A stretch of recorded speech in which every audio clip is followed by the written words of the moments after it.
and I didn't take any stress away. It's not too late. But you do have a stash that is covering the quiver. Yes, you do. Yes. Yes, you do. We do not, Daniel. But that's a good thing. Whether it's just mandatory or isn't.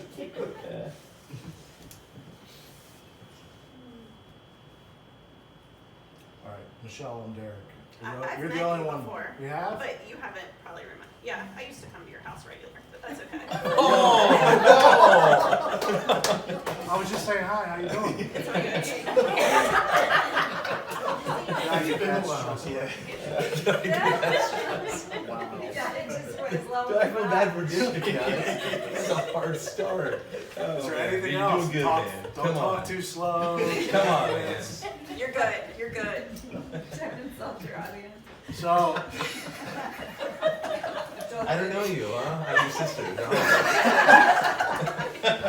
good thing I use humor to take away my uncomfortability. Yes. So that's good. But I wanted to go next because I thought my message piggybacks a lot of what Jordan said. Okay. Not the miscarriage, and you'll hear, but some of the parallels. So my message tonight is titled Hope and Hopelessness. And this kind of stemmed off of a little bit of Coach's sermon 2 weeks ago, I think it was, about the darkness. So I have, and I'm not experienced at this, so. Doing good, man. Oh, great. Having hope. That's too slow. A little. Having hope when you're stuck in a dark place can seem impossible. Being like lost in a cave without a lantern. I know this feeling all too well, the feeling of impending doom, hopelessness. Most of my life I hid in the darkness, running from the only thing that I feared, myself. If you asked me how I was doing, I would say living the dream. And then I would follow that up with nightmares are dreams too. I was stuck in a living hell. It wasn't until a few weeks ago during Coach's message that I realized how true that was. I grew up with a drug addict and alcoholic father. At the age of 6, I saw my first pornographic movie. At the age of 10, I was sexually molested. Due to those two things, I began using pornography daily to prove my sexual identity. I thought, I was confused as a young boy. At the age of 13, I joined a gang. At the age of 14, my parents divorced. At the age of 19, I began selling drugs to support my own habits. At the age of 23, I married my lovely wife. That was going to be what saved me, right? At the age of 26, I had a near-death experience when I overdosed on heroin.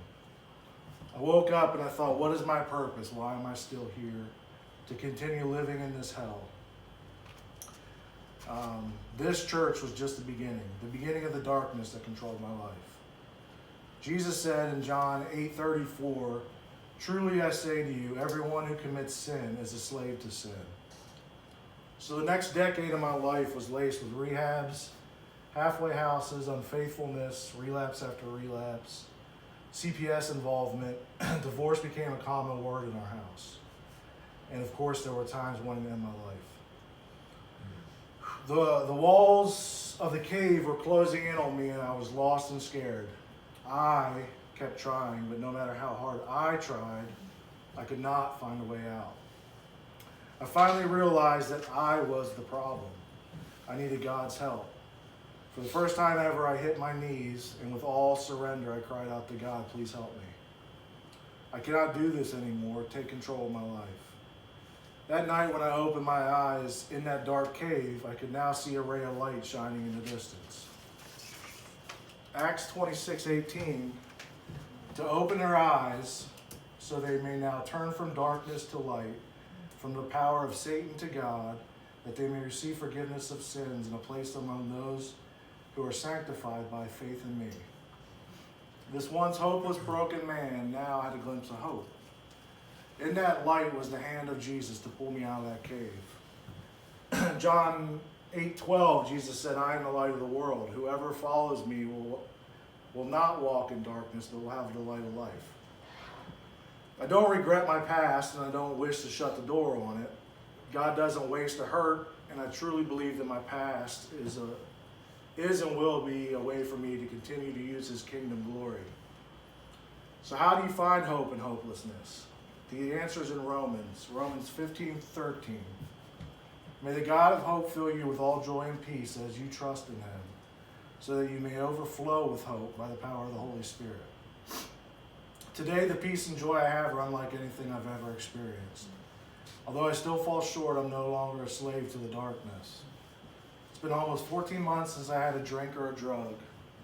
The Holy Spirit is at work healing my marriage, and it's the best it's been in 16 years. Wow. And most importantly, my children are now seeing the benefits of a healthy and loving family. The hope I have now is overflowing, and I can say without a shadow of a doubt, Jesus saved my life, and all I had to do was ask. Wow, man. Woo.